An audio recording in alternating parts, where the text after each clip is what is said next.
This one is called The Package. It was written on October 11th, 2012.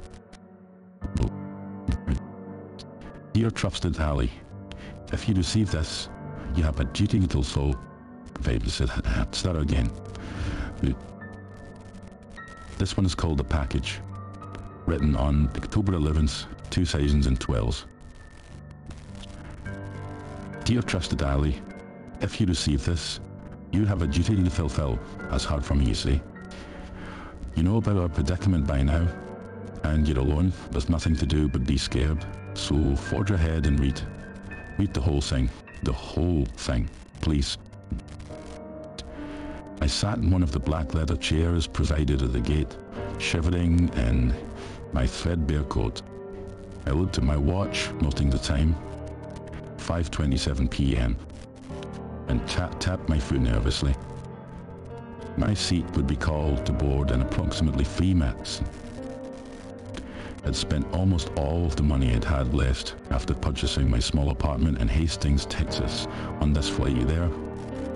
I needed a new life. The one I had here in New Orleans wasn't safe, and it held memories I really wanted to forget.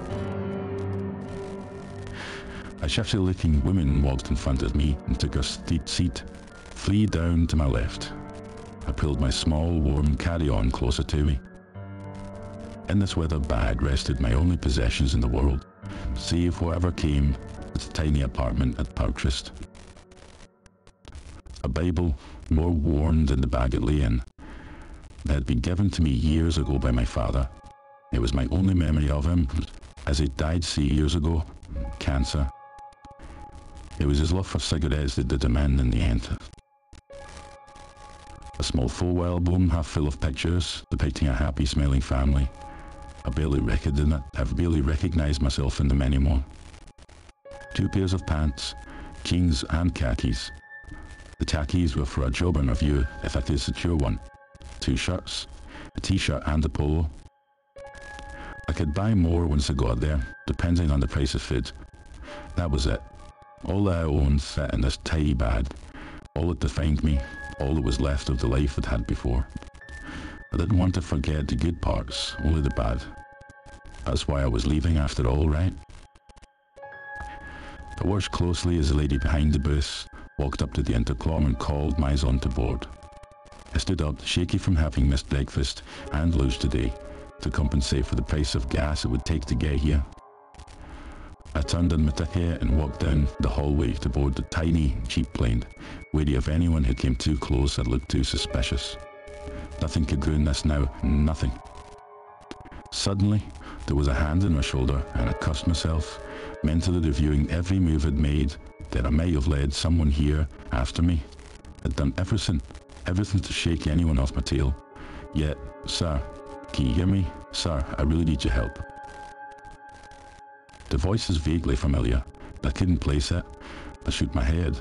Not everyone was after me, I realised. There were nice people too.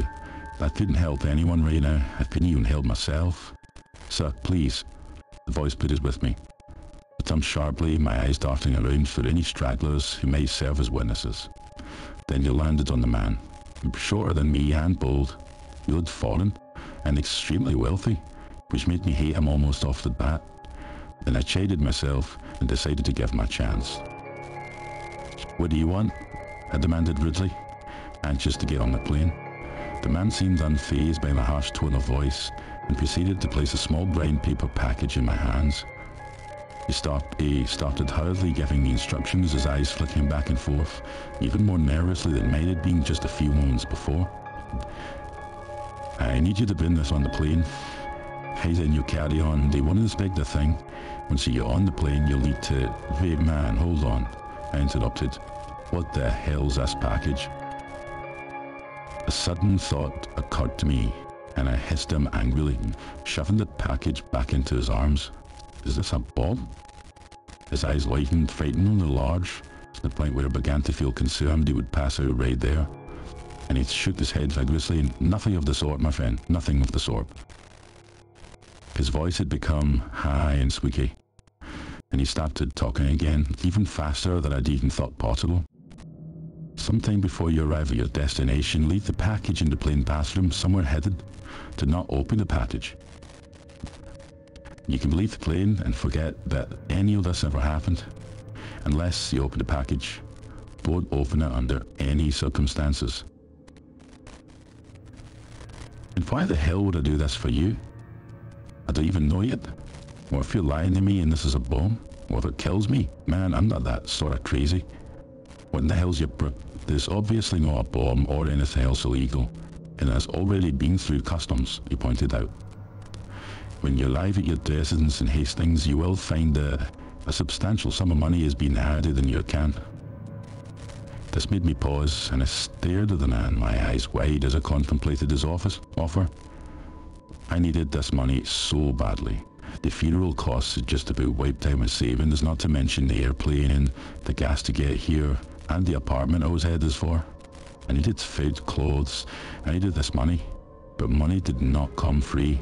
Everything had a price.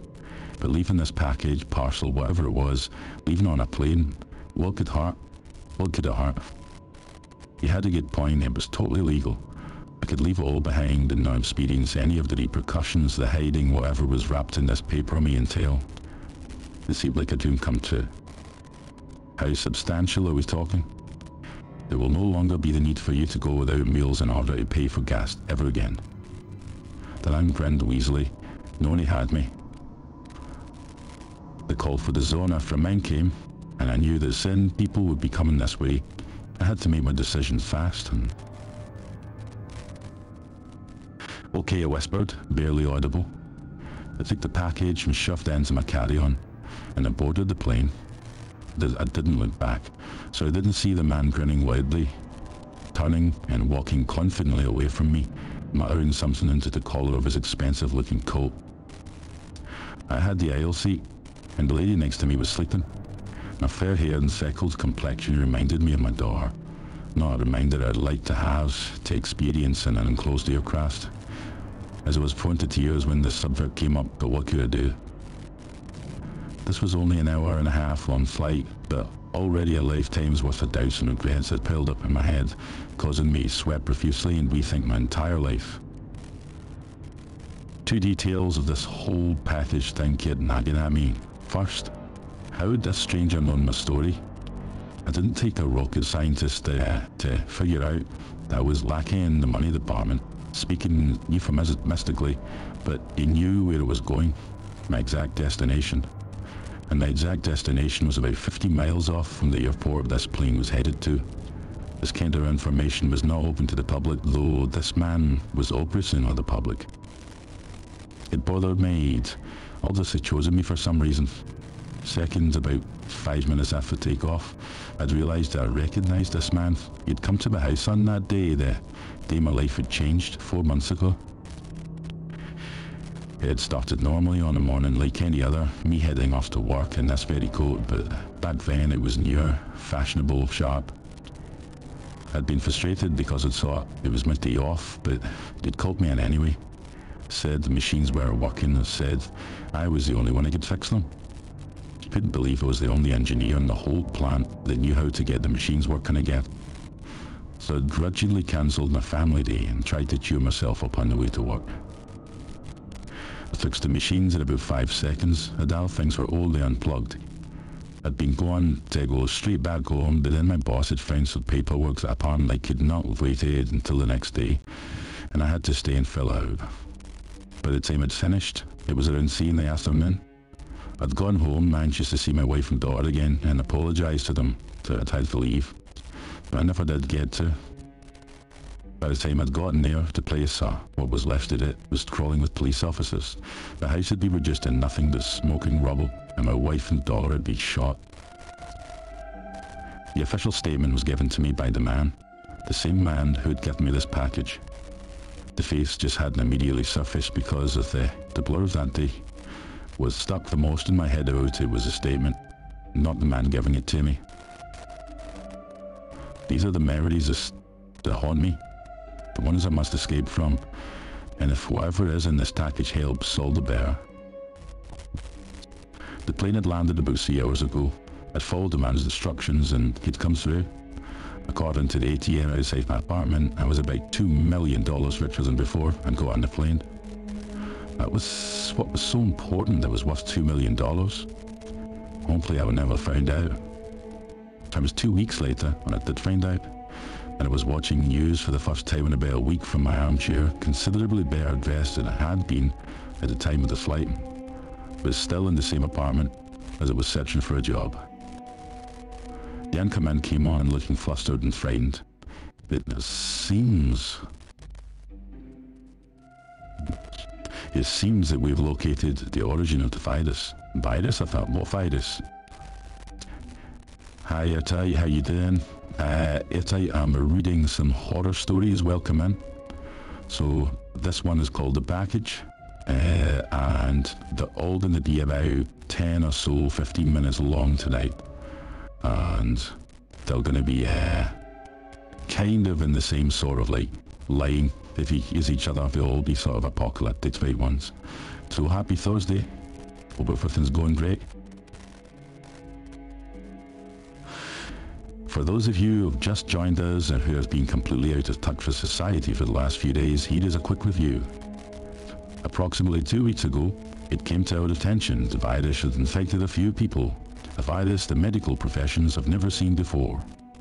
The effects of the virus include loss of all verbal functions, decaying skin, bloodshot eyes, hairlessness, and a complete loss of human ethics.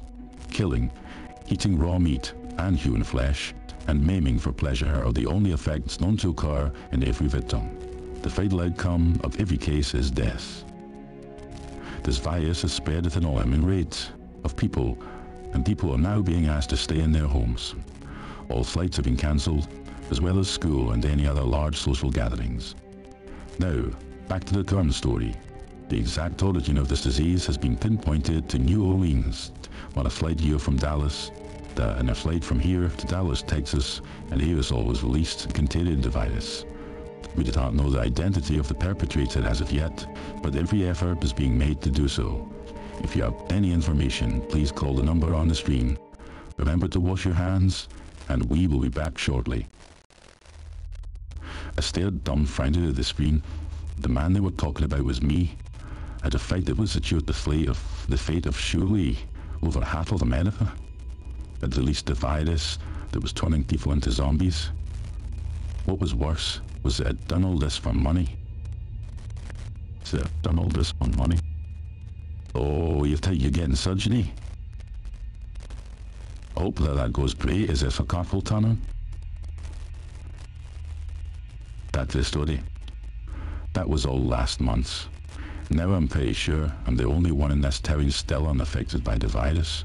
Maybe I'm immune or something, I don't know. But being alone is worse than I could ever imagine contracting the virus would be. All for the trigger finger, so they'll be snipping the little tendons underneath, and I'll allow them to move smooth again. It's beautiful. All that helps a hell of a lot. It's about to get dark, and I'll have to lock in my house again soon. They've started to attack recently, but only under the cover of night. They obviously know I'm here. I'm thinking of letting them take me soon. I don't have anything left. There's nothing I can do. But if you find this, then read carefully and do what you can. Whoop. There is a cure. I appeared on a windowsill this morning, and I'm going to put it in this giant Gatorade ball with this message. Please, only you can save us now. I will be infected or dead, hopefully, by the time you start curing people on a massive scale. I can't take knowing that this whole thing is my fault. Do your best, Jack. The man scratched his belly and came away with a hand covered in hair. Another side effect, he needed the virus would take him soon. So that's why he was not concerned with to be strolling past the river in the middle of the night. Another few steps and the man stumbled over something. He leaned down and picked up an old Gatorade bottle with something in it. Intrigued, he took the bottle back to his home and emptied it out. A medicine bottle and a sheet of papers fell out. He read the papers first, by candlelight, then turned excitedly to the bottle, full of liquid. It was really small, about the size of his thumb, and ready to be drunk. Perhaps, Stan thought, if I survive this, I could rule the remains of America. and with this greedy thought the man downed the liquid in 2 gulps. Nothing remained in the bottle when he set it back down, and a year later, nothing remained of the human race on Earth except for metal structures, and even those were beginning to slowly rust away to nothing. So, that one was called The Package.